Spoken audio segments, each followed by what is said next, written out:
Arestado ang isang 24 anyos na lalaki sa isinagawang bypass operation ng Novaliches Police Station Drug Enforcement Unit sa barangay Nagkaisang Nayon, Novaliches noong ika-11 ng Abril. Ayon sa pulisya, isinagawa ang operasyon bandang hapon matapos ang validated information mula sa isang confidential informant kaugnay ng umano'y iligal na bentahan ng marijuana sa lugar.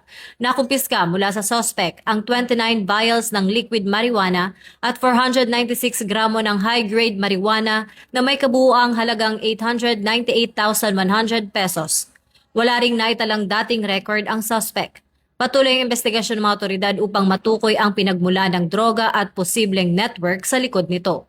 Habang inihahanda na ang kasong paglabag sa RA 9165 o ang Comprehensive Dangerous Drugs Act of 2002 laban sa kanya.